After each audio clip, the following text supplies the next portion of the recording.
I stood by the wide, panoramic window of our Manhattan penthouse, gazing at the distant lights shimmering near the Brooklyn Bridge.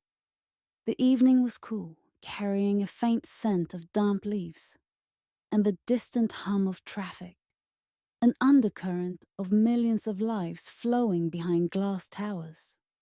I held a glass of Chateau Margaux, our small, habitual indulgence at the end of the day, and let my eyes wander over the city. I'm 37, heading the strategic communications department at a major consulting firm. My husband, Mark, 2 years older, is a renowned architect, his name frequently appearing in professional journals. We've achieved so much: status, security, a luxurious apartment at the city's heart.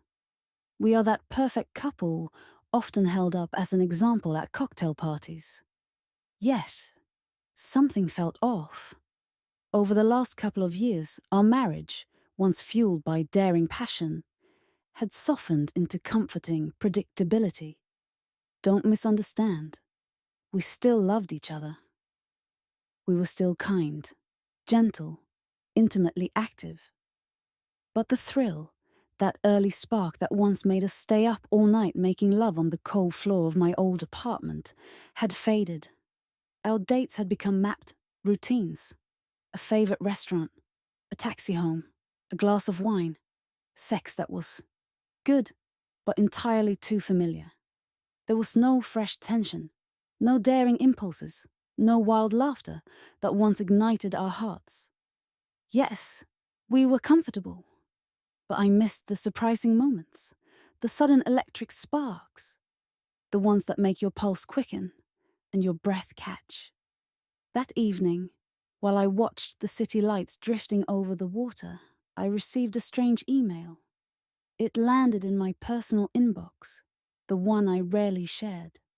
The subject line read, "An invitation to a new kind of feeling." The sender's address looked like a random jumble of letters. For a moment, I hovered over the delete button, wary of spam or phishing attempts. But curiosity won out.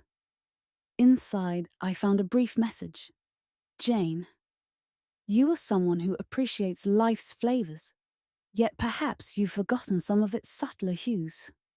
We know little about you, but enough to sense that you're ready for a new experience. Come tomorrow at 8 p.m. to the address in the attached PDF. It's a private gathering, special people only. The password, Aurora Borealis. We expect no reply. You will either come or not. The choice is yours." The attached PDF held an address: an old townhouse in the Upper East Side, hidden between two modern towers, nearly lost amid their glass and steel. Aurora Borealis. Northern Lights. Why did those words stir something deep inside me? I considered shutting the email and forgetting it, but I couldn't. Some part of me, the part weary of predictability, was intrigued. That night during dinner, I showed the message to Mark. He set down his fork, frowning slightly. "Strange," he murmured. "Maybe an exclusive art event or some private club?" He paused, then asked quietly, "Do you want to go?" I brushed my hair aside, shrugged, and tried to sound casual. "We've been talking about shaking things up, right? Maybe it's nothing, or maybe it'll be interesting." The next evening, at 8 sharp, we stood before a grand old door. Dark wood, intricate carvings, a bronze handle. Mark spoke the password softly. "Aurora Borealis." The door swung open without a sound, as if expecting us. Inside, a soft, glowing dimness. The gentle light of lamps and candles reflected in antique mirrors. Adults, well-dressed, poised, and confident, spoke in low voices, smiling discreetly over glasses of champagne. Nothing shocking or grotesque. Yet the air shimmered with a quiet, sensuous tension, as if everyone shared a secret. A tall man in his 40s, with a neat beard and a perfectly tailored tuxedo, approached. "I'm Alexander, your sommelier of sensations," he said, voice low and welcoming. "This is a community of those seeking broader horizons of the senses. We impose nothing. Everything is consensual. We are not swingers, not a brothel, not a circus of absurdities. We are explorers of passion, aesthetics, mind and body. Please, have some champagne." Mark took my hand. I felt the warmth of his palm, slightly damp with nerves. We stepped into the lounge. I lifted a flute of champagne to my lips and surveyed the room. Men and women in their 30s, 40s, maybe 50s, all elegant but not ostentatious. Perfume, incense, the hush of low jazz. Everyone seemed calm, engaged yet ready for something extraordinary. We settled onto a velvet sofa near a small fireplace. I studied the guests, a blonde in an emerald gown conversing with a distinguished gentleman, a refined woman in a black lace kimono, listening so intently to her partner that sparks seemed to dance between them. I felt a flutter of excitement low in my stomach. Soon, a couple approached us. Marissa, an art curator who ran a prominent Chelsea gallery, and Edward, a respected plastic surgeon. They introduced themselves easily, then chatted about the nature of human desire, about the difference between routine intimacy and something more daring. Their words were respectful and hinting at something beyond the ordinary. Marissa smiled. "We all value quality and aesthetics here. Some come for mild flirtation, others for role play or deeper experimentation. Consent is paramount. If you prefer only to observe, that's fine. If you want more, no one will stop you." I noticed Mark listening intently. Our marriage, successful as it was, had lost the dimension of exploration. Had we come here seeking exactly this kind of spark? I sipped my champagne, heart fluttering. They invited us to an upstairs room. There, the lighting was softer, more intimate. Cushions were arranged in a circle. A low table in the center bore fruit, cheese, chocolate, wine. Couples and small groups spoke in hushed tones or sat quietly, fingers entwined. I caught sight of two figures standing close, barely touching, yet clearly connected by subtle chemistry. Everything seemed gentle, consensual, but charged with erotic energy. Marissa noticed our cautious posture. "Relax," she said, smiling. "Take off your jacket. Maybe loosen a tie. Everyone here embraces freedom from rigid norms."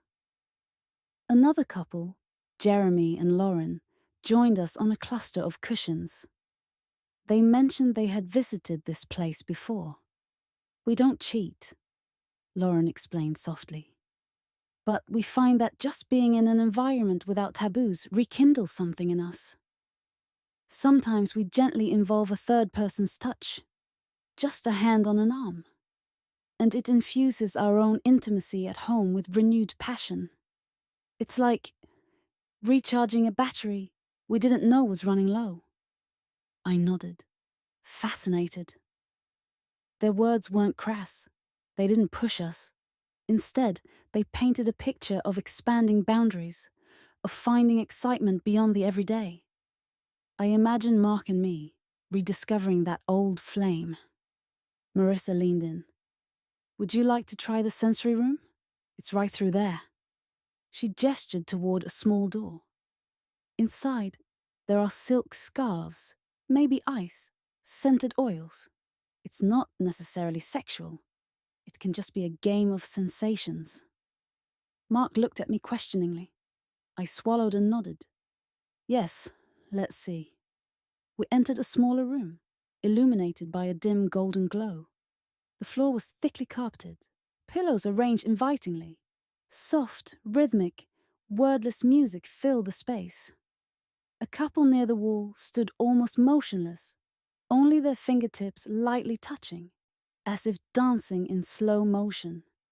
Another pair knelt on the floor, one trailing a silk scarf along the other's forearm, the man's eyes fluttering shut in pleasure. The atmosphere reminded me of a ritual, respectful and intimate. Marissa handed me a rich, ruby-colored silk scarf. "Try this," she said softly. "Blindfold Mark. Remove his sense of sight and let touch become more intense." I approached Mark, heart pounding. "Are you comfortable?" I asked. He nodded slowly. I slipped the scarf over his eyes, tying it gently behind his head. He stood there, not seeing, only feeling. I brushed my fingertips along his neck, across his collarbone, down his shoulders. Such a simple touch. Yet here, it felt completely new. He exhaled softly. Without sight, his senses sharpened, and I felt a fresh thrill at his reaction. Lauren approached, speaking softly. "May I touch your arm?" she asked me, her voice careful, kind. "If it's uncomfortable, just say so." I hesitated, curious and nervous. "Yes," I replied quietly. Lauren's fingertips grazed my forearm, light, gentle, and to my surprise, goosebumps rose on my skin. It was pleasant, intriguing. I never imagined another woman's touch could feel so interesting. I wasn't suddenly attracted to her in some cliched way. Rather, I discovered that my body could respond to different inputs, different energies. I glanced at Mark, still blindfolded. He could not see what was happening, but I knew he sensed the shift in the room's atmosphere. Lauren withdrew her hand, smiling. "All good?" "Yes," I said, voice slightly breathless. Everything was indeed very good, new, thrilling. A few moments later, I removed the scarf from Mark's eyes. His gaze had changed, darkened with desire and curiosity. I saw my own excitement mirrored back. In those few minutes, we had crossed a boundary. We had stepped outside our neat routines and glimpsed what else might be possible. Alexander appeared once more, silent as a shadow. "Adjusting well?" he asked, a hint of a smile playing on his lips. "Would you like to go further? We have private rooms if you prefer privacy. Or you can remain here among others, soaking in the atmosphere." I looked at Mark. His eyes asked the question before his lips could form it. I answered, "Let's have a private room. Just the two of us." Alexander guided us down a dim corridor to a small, secluded room. Inside, a low table, a mirror, a gentle jasmine scent, scattered cushions. He closed the door softly. "No one will disturb you," he said. "Come back when you wish." Alone now, we stood facing each other, the hush of distant music barely audible. I reached for Mark's shirt, resting a palm on his chest. Our eyes locked, and I whispered, "We wanted something new. Let's embrace it." He nodded, smiling. I began unbuttoning my blouse, slowly, never breaking eye contact. He touched my hair, my shoulder, and we kissed. This kiss tasted of a promise. No turning back. I felt more alive than I had in years. My body hummed with the memory of silk scarves, Lauren's fingertips, the watchful eyes in that other room. It wasn't just foreplay. It was a catalyst, reminding us that desire could be infinitely varied, our boundaries more fluid than we dared believe. On the cushions, we found each other anew. Every move felt charged, every breath shared. We said things we hadn't said in a long time, rediscovering phrases and whispers that once defined us. We gave ourselves over to the moment, unconstrained by routine or expectation. When we finally lay still, breathing together, I felt lighter, freer, more connected to him. It was as if all those quiet years of stability had simply been a waiting period. and now we'd tapped into a deeper source of passion. I touched his cheek. "I never thought we could feel this way again," I murmured. He drew me closer. We just needed a push. Eventually, we dressed and returned to the lounge. Nothing seemed changed, and yet everything was. Marissa and Edward, Lauren and Jeremy, they all cast knowing, friendly glances. No one pried. Alexander, at the door, inclined his head. "I hope you found what you were looking for," he said quietly. We stepped outside. The Manhattan night greeted us with its usual chorus. Traffic, distant sirens, shimmering lights. But I saw it differently now. My hand tightened around Mark's. We smiled at each other genuinely, intimately, like co-conspirators who had found a secret map. The next morning I woke before the alarm, feeling uncommonly light. At work, sorting through emails, I caught myself smiling at nothing.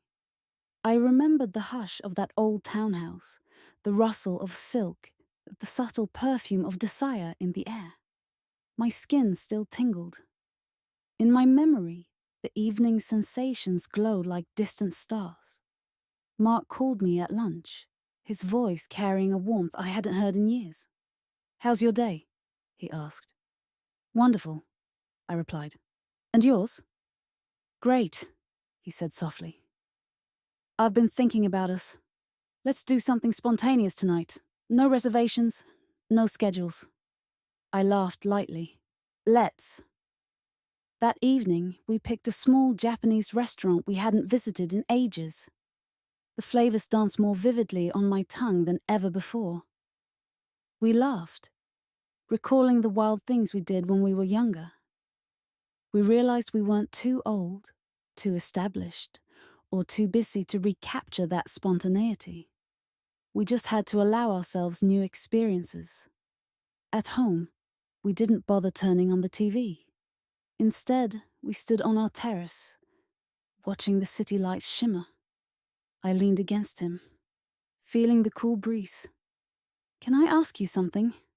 I said softly. "Of course," he replied, resting his chin lightly on my hair. "Would you want to do something like that again? Maybe not the same place, but continue exploring our boundaries?"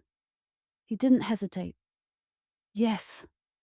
I loved feeling that spark, that sense of discovery. It reminded me that our passion can grow, shift, never remain static. I smiled. The concept of boredom now seemed irrelevant. I understood that love is a living thing, one that craves not just comfort, but also new flavors, new horizons. If we stay open to these possibilities, our desire will never wither. It will change shape and deepen. I didn't know if we would ever return to that townhouse. Maybe we would find other ways to keep evolving.